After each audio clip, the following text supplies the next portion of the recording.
Hello dears, എല്ലാവർക്കും നമ്മുടെ പുതിയൊരു വീഡിയോയിലേക്ക് സ്വാഗതം. ഇന്നത്തെ വീഡിയോയിൽ നമ്മളൊരു സ്കാലപ്പ് വീനക്ക് എങ്ങനെയാണ് ചെയ്യുന്നതെന്നാണ് നോക്കുന്നത്.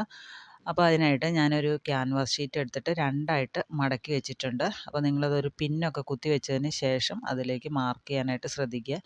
ഞാനിപ്പോൾ ഒരു 3.5 ഇഞ്ചാണ് നെക്കിൻ്റെ വിഡ്ത്ത് മാർക്ക് ചെയ്യുന്നത്. ഒരു എക്സൽ സൈസ് വരെയുള്ളവർക്കൊക്കെ ഈ ഒരു 3.5 ഇഞ്ച് മതിയാവും. അതിന് മുകളിലോട്ടുള്ളവർക്ക് ഒരു 4 ഇഞ്ചൊക്കെ നെക്ക് വിഡ്ത്ത് എടുക്കാം. താഴേക്ക് നെക്കിൻ്റെ ലെങ്ത് എടുക്കുന്നത് 7 ഇഞ്ചാണ്. ഇനി നമുക്ക് ആ ഒരു 3.5 ഇഞ്ച് മാർക്ക് ചെയ്തില്ലേ, ആ മാർക്ക് ചെയ്തതിൽ നിന്ന് നേരെ താഴെ 7 ഇഞ്ച് മാർക്ക് ചെയ്തതിലേക്ക് നമുക്കൊരു വി പോലെ വരച്ചെടുക്കാം.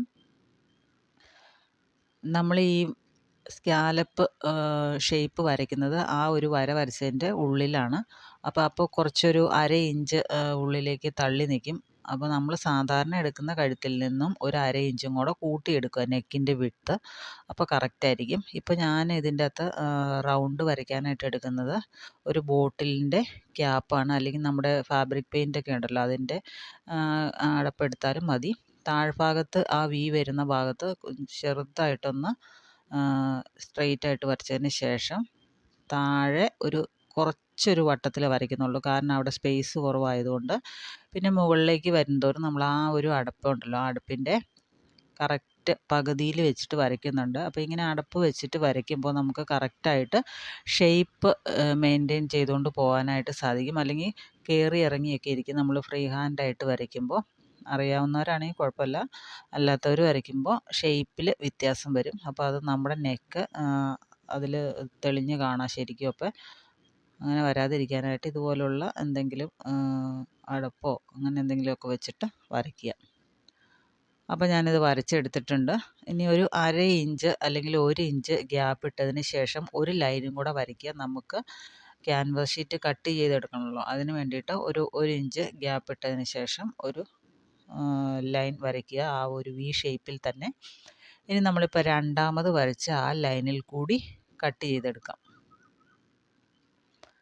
അപ്പോൾ ഈ ഒരു റൗണ്ട് പോലെയുള്ളത് കട്ട് ചെയ്തെടുക്കുമ്പോൾ പ്രത്യേകം ശ്രദ്ധിക്കണം, കാരണം അത് അങ്ങോട്ടും ഇങ്ങോട്ടും തെന്നി മാറിപ്പോകാൻ സാധ്യതയുണ്ട്. അപ്പോൾ ഒരു പിന്നൊക്കെ കുത്തിയതിന് ശേഷം കട്ട് ചെയ്തെടുക്കുക. ഞാനപ്പോൾ അതിൻ്റെ ഏറ്റവും മുകളിൽ വരുന്നത് ചെറുതായിട്ടാണ് റൗണ്ട് ചെയ്ത് വരച്ചേക്കുന്നത്. താഴേക്ക് വരുന്തോറും ഒരു അടുപ്പിൻ്റെ പകുതിയോളം വീതി വരുന്നുണ്ട്. ഏറ്റവും താഴെ വരുമ്പോഴും ഒന്ന് കോൺ പോലെ വരുന്നുണ്ട്. അപ്പോൾ നിങ്ങൾക്ക് നിവർത്തി കഴിയുമ്പോൾ കാണാനായിട്ട് സാധിക്കും. ഇങ്ങനെയാണ് അതിൻ്റെ ഷേപ്പ് ഇരിക്കുന്നത്. ഇനി നമുക്ക് വേണ്ടത് ഈ ഒരു ഷേപ്പിനെ നമുക്കൊരു തുണിയിലേക്ക് അയൺ ചെയ്ത് ഒട്ടിച്ചെടുക്കണം. അതിന് ശേഷം വേണം ബാക്കി നമുക്ക് ചെയ്യാനായിട്ട്. ഞാനിപ്പോൾ അത് തുണിയിലേക്ക് ഒട്ടിച്ചെടുത്തിട്ടുണ്ട്. ഇനി അതിൻ്റെ സൈഡിൽ ഒരു 1/2 ഇഞ്ച് സ്റ്റിച്ചിങ് അലവൻസ് ഇട്ടിട്ടുണ്ട്. അത് നമുക്ക് എന്ത് ചെയ്യണം, ഇതിലേക്ക് തയ്ച്ച് പിടിപ്പിക്കേണ്ടതായിട്ടുണ്ട്. ഞാനപ്പോൾ അതിൻ്റെ സെൻറ്റർ ഒന്ന് മാർക്ക് ചെയ്തിട്ടുണ്ട്. അതിന് ശേഷം ഈ ഒരു സൈഡ് ഭാഗം ഉണ്ടല്ലോ, സൈഡ് ഭാഗം നമുക്ക് ആ ക്യാൻവാസയിലേക്ക് തയ്ച്ച് പിടിപ്പിക്കണം ഫുള്ളായിട്ട്. നമ്മൾ സാധാരണ നെക്ക് ചെയ്യണ പോലെ തന്നെയാണിത്. ആ റൗണ്ട് നല്ല കറക്റ്റായിട്ട് വന്നെന്ന് മാത്രമേ ഉള്ളൂ. ഇപ്പോൾ നമ്മുടെ കുർത്തയുടെ സെൻറ്റർ എടുത്ത് വെച്ചിട്ടുണ്ട് നെക്കിൻ്റെ.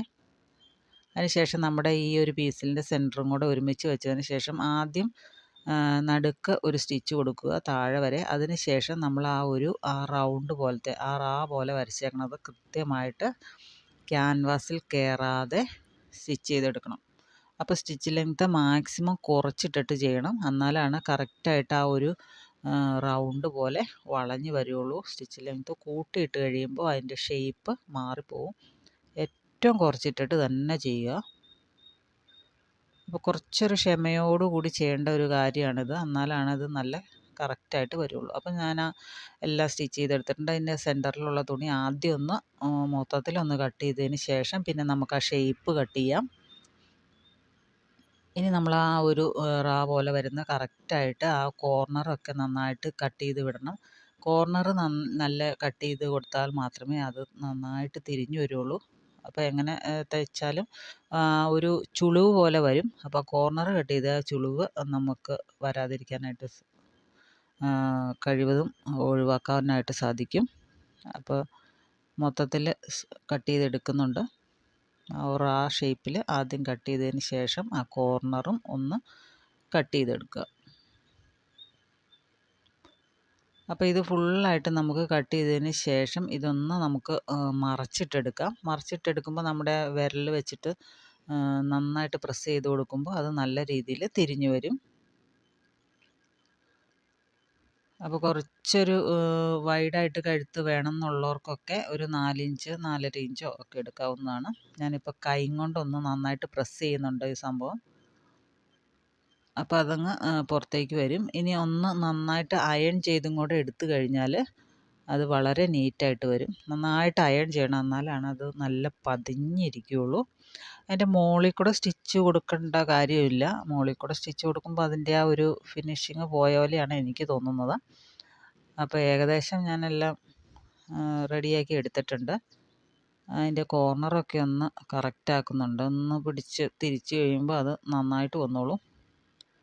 അപ്പോൾ ഫുള്ളായിട്ട് നമ്മൾ ചെയ്തെടുത്തിട്ടുണ്ട്. ഇനി നമുക്കൊന്ന് അയൺ ചെയ്തെടുക്കാം. ഞാനപ്പോൾ അയൺ ചെയ്തിട്ടുണ്ട്. ഇനി കുറച്ചുകൂടെ ഒന്ന് ഭംഗി കൂട്ടണമെങ്കിൽ നമുക്ക് വേണമെങ്കിൽ ഈ ഒരു കോർണർ ഭാഗത്ത് ചെറിയ ചെറിയ ബീഡ്സുകൾ വെച്ച് കൊടുക്കാം. ഗോൾഡൻ കളർ ബീഡ്സ് ഉണ്ടല്ലോ, ആ ബീഡ്സ് നമ്മുടെ ആ കോർണർ ഭാഗത്തുനിന്ന് ഒരു 3 എണ്ണം, 2 എണ്ണം മുകളിലും ഒരെണ്ണം താഴെയായിട്ട് ഒരു ട്രയാങ്കിൾ പോലത്തെ ഷേപ്പിൽ വെച്ച് കൊടുക്കുകയാണെങ്കിൽ നല്ല ഭംഗിയായിരിക്കും കാണാനായിട്ട്. അപ്പോൾ ഇത് കൂടുതലും നമ്മൾ ഒറ്റ കളറിലൊക്കെ ചെയ്യുകയാണെങ്കിൽ നല്ല രസമായിരിക്കും കേട്ടോ. ഒരു കളർ മാത്രത്തിൽ, അതായത് ഡിസൈനൊന്നും ഇല്ലാത്ത തുണികളൊക്കെ ഉണ്ടല്ലോ, അങ്ങനെയുള്ള തുണികളിലൊക്കെ ചെയ്യുകയാണെങ്കിൽ നല്ല നീറ്റായിട്ടിരിക്കും, നല്ല ഭംഗിയായിരിക്കും കാണാനായിട്ട്. ബ്ലാക്കിലൊക്കെ ചെയ്യുകയാണെങ്കിൽ കുറച്ചൊരു ഗ്ലേസിങ് ഉള്ള തുണികളൊക്കെ ഉണ്ടല്ലോ, സിൽക്ക് മോഡലുള്ള തുണികൾ, അങ്ങനെയുള്ളതിലൊക്കെ ചെയ്യുകയാണെങ്കിൽ നല്ല രസമായിരിക്കും. പിന്നെ ഈ ബീഡ്സും കൂടെ വെച്ച് കൊടുക്കുമ്പോൾ കുറച്ചുകൂടെ ഒരു ഭംഗിയായിരിക്കും. അപ്പോൾ എല്ലാവരും ഒന്ന് ചെയ്ത് നോക്കണം. ഇത് വളരെ ഈസിയാണ്. പിന്നെ നമുക്ക് ഈ ആ ഒരു റൗണ്ടിലൊന്ന് സ്റ്റിച്ച് ചെയ്തെടുക്കണ ആ ഒരു ബുദ്ധിമുട്ട് മാത്രമേ ഉള്ളൂ. അതൊന്ന് കുറച്ചൊന്ന് ശ്രദ്ധിച്ചു കഴിഞ്ഞാൽ നമുക്ക് ചെയ്യാവുന്നതേ ഉള്ളൂ. അപ്പോൾ എല്ലാവരും ചെയ്ത് നോക്കണം. വീഡിയോ ഇഷ്ടപ്പെട്ടാൽ ഒന്ന് ലൈക്ക് ചെയ്യുക. അതുപോലെ തന്നെ കൂടുതൽ വീഡിയോസ് കാണാനായിട്ട് നമ്മുടെ ചാനലൊന്ന് സബ്സ്ക്രൈബ് ചെയ്യുക. അതുപോലെ തന്നെ വീനെക്കിൻ്റെ വീഡിയോ ഒക്കെ നമ്മുടെ ചാനലിൽ ഓൾറെഡി ഇട്ടിട്ടുണ്ട്. കാണാത്തവരുണ്ടെങ്കിൽ ഒന്ന് കണ്ടു നോക്കുക കേട്ടോ. അപ്പോൾ ഇതാണ് ഇതിൻ്റെ ഫൈനൽ ലുക്ക്. അപ്പോൾ എല്ലാവർക്കും ഇഷ്ടപ്പെട്ടെന്ന് വിചാരിക്കുന്നു. അപ്പോൾ ഈ റൗണ്ട് ബീഡ്സ് വെക്കുന്നതിന് പകരം നമ്മുടെ ഈ അരിയുടെ ഷേപ്പുള്ള ബീഡ്സ് ഉണ്ടല്ലോ, അങ്ങനത്തെ ഉള്ള ബീഡ്സും ഉണ്ട്. അത് 3 എണ്ണം വെച്ചാലും ഭംഗിയായിരിക്കും കാണാനായിട്ട്. അപ്പോൾ എങ്ങനെയുണ്ടെന്ന് എല്ലാവരും അഭിപ്രായം പറയുക. അപ്പോൾ ഇത്രയേ ഉള്ളൂ. കൂടുതൽ വീഡിയോസുമായിട്ട് നമുക്ക് വീണ്ടും കാണാം. Thanks for watching.